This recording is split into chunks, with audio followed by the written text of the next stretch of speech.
नमस्कार दोस्तों, stock market studies में फिर से एक बार आपको बहुत-बहुत स्वागत है।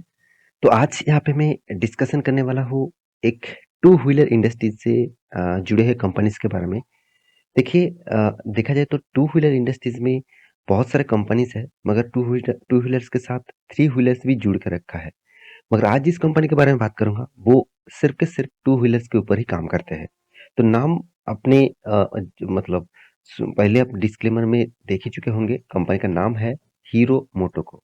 तो हीरो मोटोको के बारे में मैं आज बात करूँगा, क्योंकि कंपनी ने एक बहुत बड़ा फैसला लिया। उस फैसले के कारण कंपनी में मतलब नेक्स्ट मंथ से ही एक अ, मतलब गुड न्यूज़ भी है और एक बैड न्यूज़ भी है। तो कौन-सा गुड न्यूज़ है और कौन-सा बैड न्यूज़ है और किसके लिए गुड न्यूज़ है और किसके लिए बैड न्यूज़ है, उसी के बारे में डिस्कशन करूँगा। तो वीडियो को लास्ट तक ज़रूर देखिएगा और अभी तक आपने इस चैनल को सब्सक्राइब नहीं किया तो ज़रूर सब्सक्राइब कर लेना, क्योंकि आपको daily basis stock market information update इसी चैनल के माध्यम से मिलता रहेंगे। तो चलो देख लेते हैं आज के स्टॉक के बारे में। तो सबसे पहले मैं कंपनी के चार्ट पैटर्न आपको पिछले दिनों के चार्ट पैटर्न स्क्रीनशॉट लेके रखा था, मैं आपको दिखाऊँगा। देखिए मार्केट ओपन होने के बाद तेज़ी से ग्रोथ हुआ। तो आप सोच ही सकते हैं ये जो गुड न्यूज़ है, वो जितने सारे शेयर होल्डर हैं, उसके लिए गुड न्यूज़ है। तो किसके लिए बैड न्यूज़ है? जितने सारे लोग इस कंपनी के गाड़ी खरीद मतलब बाइक्स खरीदारी करेंगे, स्कूटर खरीदारी करेंगे, उसके लिए बैड न्यूज़ है। तो आप कहेंगे सर बैड न्यूज़ क्यों है? तो चलो मैं उसी के ऊपर डिस्कस करूँगा। तो सबसे पहले मैं कंपनीज़ के वो न्यूज़ के ऊपर आपको लेके जाता हूँ। देखिए इस न्यूज़ को बहुत सारे चैनल्स के माध्यम से आपको पब्लिश किया गया। आप यहाँ पे टाइम्स टाइम्स ऑफ इंडिया के ऊपर आ सकते हैं। इस न्यूज़ चैनल के ऊपर जाकर इस न्यूज़ को देख सकते हैं। तो पूरा क्रेडिट मैं टाइम्स ऑफ इंडिया को दूँगा। तो यहाँ पे किस तरीके से न्यूज़ पब्लिश किया आप ध्यान से देखिएगा। यहाँ पे देख सकते हैं Hero MotoCorp bikes to get यहाँ पे देखिए अभी बताया जा रहा है कॉस्टलर फ्रॉम दिसंबर 1st मतलब 1 दिसंबर से इसका बाइक्स का प्राइस इंक्रीज होने वाला है मतलब बढ़ने वाला है। आप देखेंगे Hero MotoCorp recently announce that it will increase the ex showroom price of its motorcycle and scooters and electric मतलब sorry effective from 1st December 2022. The company said in a statement that the price hike will be up to rupees 1,500 rupees and the except यहाँ पे देखिए quantum of the increase will vary specific models and markets। तो सोचिए company क्या decision लिया कि हर bikes के ऊपर 1500 रुपीज ज्यादा चार्ज करना पड़ेगा। तो वो भी कौन सा 1 दिसंबर से। तो 1 दिसंबर से 1500 रुपीज ज़्यादा देना पड़ेगा हर बाइक्स के ऊपर, हर स्कूटर के ऊपर। तो आप कहेंगे सर इसमें गुड न्यूज़ क्यों है? क्या है और बैड न्यूज़ क्या है? देखिए ऑब्वियसली इतने सारे लोग बाइक्स खरीदने चाहते हैं, तो उसके लिए तो बैड न्यूज़ ही होगा ना। और जितने सारे शेयर होल्डर है उसके लिए गुड न्यूज़ है, क्योंकि देखिए प्राइस बढ़ेगा तो कंपनी का जो अर्निंग है वो भी बढ़ेगा, साथ ही साथ कंपनी का प्रॉफिट मार्जिन बढ़ेगा। क्योंकि देखिए बाइक्स आज देखिए आज फर्स्ट टाइम नहीं बढ़ रहा है, ऐसे बहुत बार बढ़ चुके हैं। क्या बाइक्स बेचना कम हो गया? ऐसे बिल्कुल भी नहीं। देखिए जो खरीदारी करेंगे वो मान के चले कोई बाइक खरीदने के लिए गए थे 1,50,000 रुपया में, तो वो भी अगर उससे 1500 रुपीज़ ऐड भी हो जाए ना, तो उसको कुछ फ़र्क नहीं पड़ेगा। क्योंकि प्राइस इस तरीके से इंक्रीज़ किया जाता है कि उसको फ़र्क ना पड़े। अगर डायरेक्ट आपको बोल देते कि चलो 5,000 रुपया आपको ज़्यादा देना पड़ेगा, तो लोग पहले से ही उस कंपनी के ऊपर अवॉइड करने लग जाते। तो एक छोटा-छोटा स्टेप वाइज़ इस तरीके से इंक्रीज़ किया जाता है।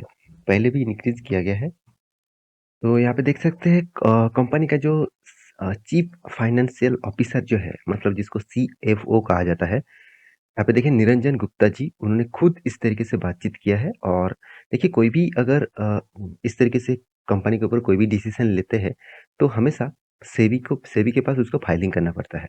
तो अब इसलिए सेबी के पास फाइलिंग किया गया है, तो ऑलमोस्ट फाइल हो चुके हैं और 1 दिसंबर से इस तरीके से 1500 रुपीज़ ज़्यादा देना पड़ेगा। तो इसमें ज़्यादा फ़ायदा होगा जितने सारे शेयर होल्डर है उसी के लिए। देखिए इसीलिए पिछले दिनों में देखिए इस तरीके से न्यूज़ आने के कारण स्टॉक में एक शानदार रैली देखने को मिला। देखिए मार्केट जब स्टार्टिंग होने के बाद एक रैली दिखाता है, तो देखिए अचानक आप ग्राउंड लेवल से टॉप लेवल तक देखें तो 3% साढ़े 3% से भी ज़्यादा जंप देखने को मिला था। तो इस तरीके से जंप होने के पीछे सिर्फ यही लॉजिक था।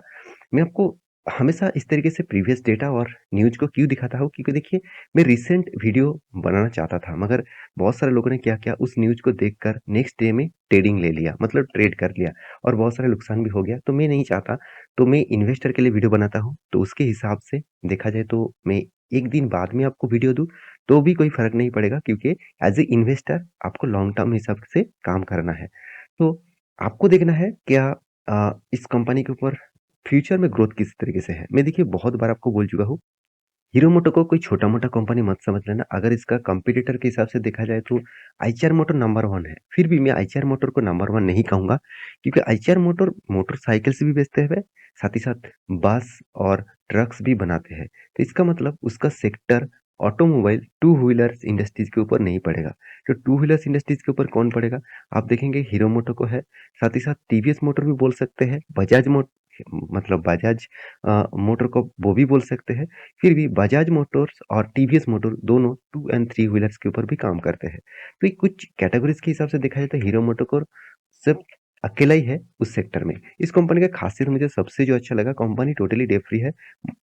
बहुत सारे लोग मुझे पिछले जो वीडियो बनाया था उसके ऊपर कमेंट किए थे, सर इस कंपनी बहुत दिनों तक कुछ रिटर्न नहीं दिया, कुछ भी नहीं दिया, तो क्यों निवेश करूँ? देखिए, मैं आपको एक चीज़ मैं आपको बताऊँगा कि स्टॉक मार्केट ऐसे नहीं कि आज निवेश कर लिया 500 में, तो 1 साल के बाद वो 5000 हो जाएगा, कि 2 साल के बाद वो 10,000 हो जाएगा, ऐसे बिल्कुल भी नहीं होता। देखा जाए तो बहुत सारे कंपनी 10 साल, 20 साल, 10 साल, 12 साल भी एक ही रेंज के बारे में काम कर रहा है। मतलब पहले भी 500 था, आज भी देखा जाए 600, इस तरीके से रेंज के ऊपर काम कर रहा है। मतलब एक ही रेंज बाउंड के ऊपर ट्रेड हो रहा है। तो आपको क्या करना है, अगर कंपनी में मतलब दम है, तो उस कंपनी के ऊपर अभी से एंटर हो जाइए, क्योंकि जो कंपनी एक ही रेंज के ऊपर काम कर रहा है, सोचना एक ना एक दिन वो तेजी दिखाया, और जब वो तेजी दिखाएगा तब किसी को मतलब सबको पीछे छोड़ के चला जाएगा। तो आपको देखना है उस कंपनी में दम है क्या नहीं। ऑब्वियसली कंपनी का सेल्स ग्रोथ, प्रॉफिट ग्रोथ सब कुछ पॉजिटिव में है। हाँ, आप कहेंगे सर सेल्स ग्रोथ के हिसाब से प्रॉफिट ग्रोथ क्या इंक्रीज हुआ है? ऐसे बिल्कुल भी नहीं, इंक्रीज नहीं हुआ, थोड़ा सा इंक्रीजिंग अभी भी डाउन है। तो कंपनी का सेल्स ग्रोथ पॉजिटिव होने के बाद भी कंपनी का प्रॉफिट मार्जिन डाउन में है। कंपनी का रिटर्न के हिसाब से देखा जाए तो कंपनी कुछ भी रिटर्न आपको नहीं दिया। फिर भी मैं कहूँगा इस कंपनी के ऊपर फोकस रखिएगा, क्योंकि कंपनी ने आज से मतलब पहले से देखा जाए तो लास्ट तक करीबन 2400% का रिटर्न दिया। देखिए बहुत दिनों तक किस तरीके से तेजी दिखाया, और यहाँ पे 2016 से देखा जाए तो एक ही रेंज बाउंड के ऊपर ट्रेड कर रहा है। मतलब बहुत दिनों तक, मतलब 16 से 22 तक देखा जाए तो करीबन करीबन 6 साल हो गया, 6-7 साल हो गया, अभी तक एक ही रेंज बाउंड के ऊपर ट्रेड कर रहा है। तो आपको मैं यही कहूँगा, इस कंपनी के ऊपर आपको फोकस रखना है लॉन्ग टर्म विजन के लिए। कंपनी में दम है, कंपनी में डेब्ट फ्री कंपनी है, तो हमेशा डेब्ट फ्री कंपनी एक पॉजिटिविटी हमेशा रहता है, क्योंकि कल जाके कंपनी इनकम कम भी करे ना भी करे तो उसको कोई भी किसी को इंटरेस्ट नहीं देना पड़ेगा, कोई भी चार्जेस उसको देना नहीं पड़ेगा। तो ये सबसे बड़ा पॉजिटिव है इस कंपनी के लिए।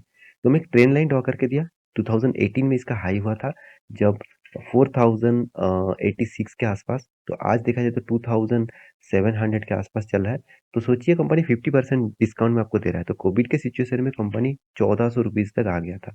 तो सोचिए उस वहाँ से कंपनी फिर से रीबैक किया, और उसके एक ही रेंज के अंदर यहाँ पे मैं एक ट्रायंगल बना के रखा, तो इस पैटर्न के अंदर ही ट्रेड कर रहा है। तो मेरे हिसाब से ये लेवल बहुत स्ट्रांग है। अगर लेवल को नीचे तरीके से तोड़ता है तो नेक्स्ट लेवल यहाँ पे आ सकता है, अगर ऊपर तरीके से तोड़ता है तो नेक्स्ट हाई लेवल इस तरीके से जा सकता है। तो आपको इस ट्रेंड लाइन को फॉलो करना है। आप एक बार रिसर्च करिए, उसके बाद इस कंपनी के ऊपर कुछ भी डिसीजन लें। तो मेरे इस वीडियो आपको कैसा लगा जरूर कमेंट करना। इसी तरीके से वीडियो पाने के लिए चैनल को सब्सक्राइब भी करना। मिलते हैं नेक्स्ट नया एक स्टॉक लेके, तब तक के लिए अच्छे से रहिए, अपने ख्याल रखिए, बाय बाय।